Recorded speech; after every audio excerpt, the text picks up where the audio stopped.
Hello everyone, our group is reporting about power and influence. What is power? Power is the ability to influence behavior of others to get what they want. Power is simply the ability to get things done the way one wants them. Relationship between dependency and power. Dependency is directly related to power. According to the model, dependency is power that a person or unit gain from their ability to handle actual or potential problems facing the organization. Kana bitang tutay ta sa group ta, example, sa group. Each individual na ba yung mga task. Tas di man yun ang malikayan na naatay ka grupo na dowlims ba dawat limpyo na siya gihatag sa imo na role na kay gihatag na role sa iya, pero kay feeling niya dili niya kaya, magdepende na lang siya sa imon kay kabalo man siya na nag-assume na kabalo man siya na kanang di man niya kaya buhaton mo, bali dependent ta din siya sa imo ha. Di na niya trabahoon kay kabalo man siya trabahoon mo. There are three types of resources of power. First is scarcity. In the context of independency, scarcity is referred to the uniqueness of resource. The more difficult something is to obtain, the more valuable it is to tend to. Kumbaga, kung example nato kanang sa work, gusto nimo ang pinaka-valuable man siguro sa mga employee ma-promote, diba? Di siyempre dili man siya basta-basta nimo siya makuha na ng promotion kundi ka maningkamot. Di kailangan jud na kung unsay ipatrabaho sa imong manager or mas taas sa imong ranggo, imo yung buhaton kay para lang ma-promote ka. May uban na attend na mubuhat sila gili maayo para lang tabangan or hatagan sila promotion. It's a promotion sa ilang manager or katong gahatag og approval sa promotion. It's either bad or good, basta importante sa ila ma-promote sila. Second, importance is referred to the value of the resource. The key question here is, how important is this? If the resources and skills you control are vital to the organization, you will gain more power. For example, labang na sa mga HRM students, sa front office, di ba, mag-tend man kag sa mga guests, ikaw mag-entertain ka, amo may front liners, bas kamoy pinakauna ka kay front office, kumbaga face sa hotel. The more na kaning di ba English speaking man ta, the more na daghan kag language na balaan, the more na kanang makatabang ka sa front office. Kumbaga naa kay kanang namoy guest na kanang Thai, Korean, Arabo, nasa pamana kanang mga Italian, German. Tas kung kabalo ka sa ilahang language, in tendency ikaw ang ipatubang sa imuhang manager sa ila, kay mas easily maka-communicate sa ila, di mas taas ang value sa imuha. Untahay ang needed sa kanang sa labong na sa laing gawas, kung kanang mga butler na may mga hotel na may mga guest na kailangan nila og personal na kanang dili mo siya waiter, butler sa ilang room. Kumbaga di na nila mo kailangan mo tawag pa og kanang sa telephone dito sa front front office, front desk na, oy kailangan ako kaani na sila butler na mag-assist sa ilang mga kailangan. Kumbaga, sila ang butler na mag-asikaso sa ila. The more na daghan kag language na balaan, the more requested you are, the more valuable you are in the hotel. Is substitutability refers to the one's ability to find another option that works as well as the one referred. The harder it is to find find a substitute, the more dependent the person becomes and the more power someone else has over him. Kumbaga, example nato. The topic is all about the basis of power. Having a power and using power are two different things. For example, imagine a manager who has the power to reward or punish an employee. When the manager makes a request, he or she will probably be obeyed even though the manager does not actually reward the employee. The fact that the manager has the ability to reward or punish an employee will enough for them to follow requests. So the first one is legitimate power. Legitimate power comes from one's organizational role or position. For example, a boss can assign projects, a policeman can arrest a citizen, a teacher can assign grades. Other comply this individual makes because they believe in the legitimacy of your position. So, for example, Steve Jobs has enjoyed legitimate power as the CEO of Apple. He could set deadlines and employees comply even if they think that the deadline were overly ambitious. The legitimate power talks about the legitimacy of your position, the trueness of your position.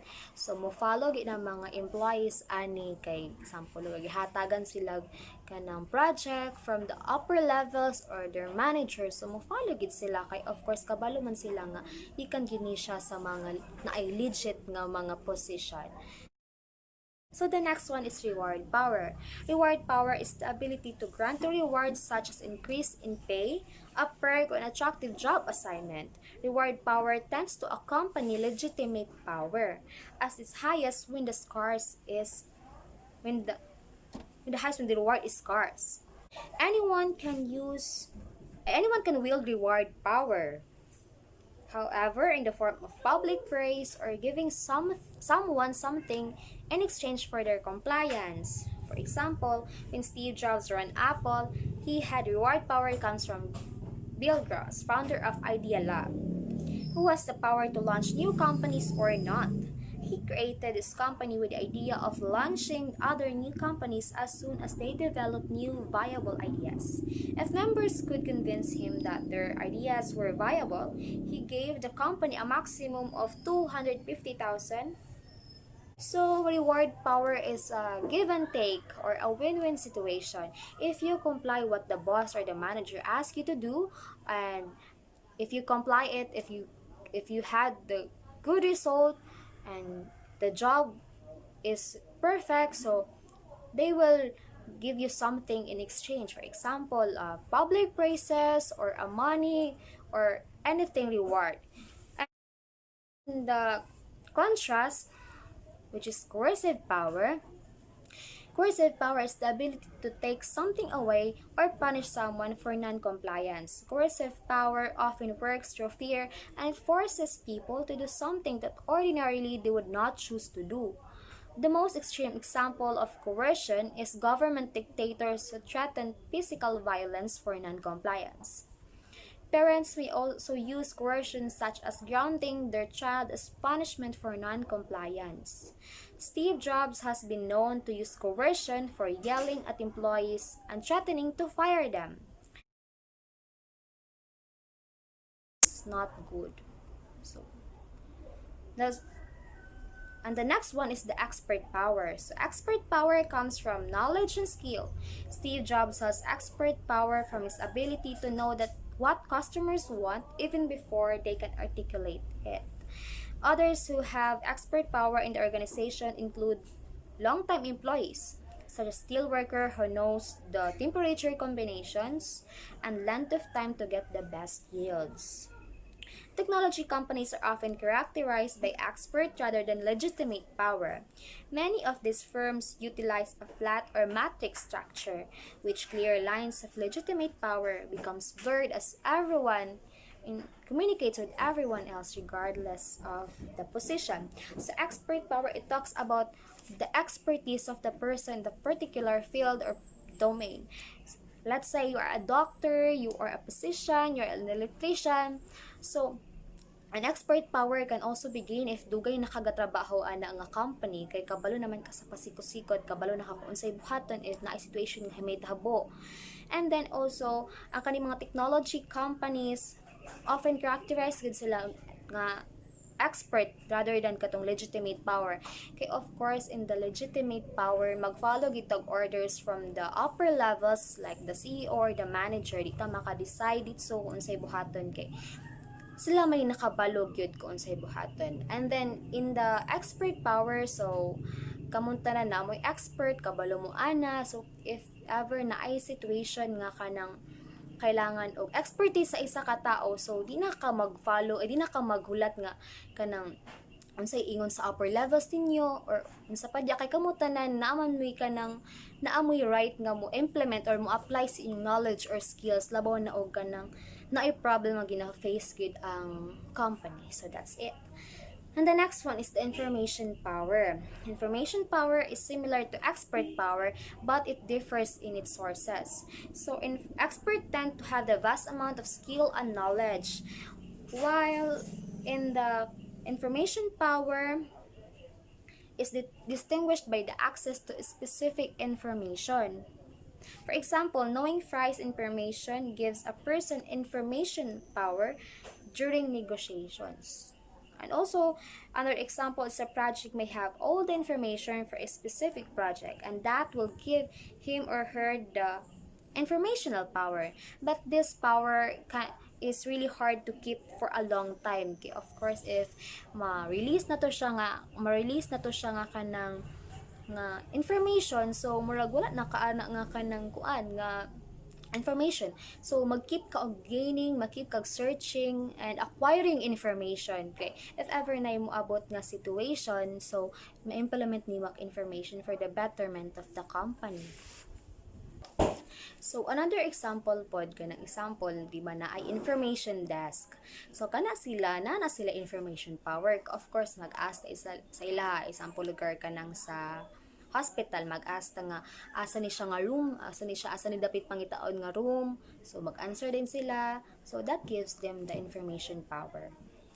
So lastly, the referent power. Referent power stems from personal characteristic of the person, such as degree to which we like, respect, and we want to be like them. Referent power, often called charisma, ability to attract others, win their admiration, and hold them spellbound. Referent power is the power of an individual over the team or followers, based on high level of identification with admiration or respect for power holder leader. Nationalism, patriotism, celebrities, mass leader, and widely respected people are example of referent power in effect.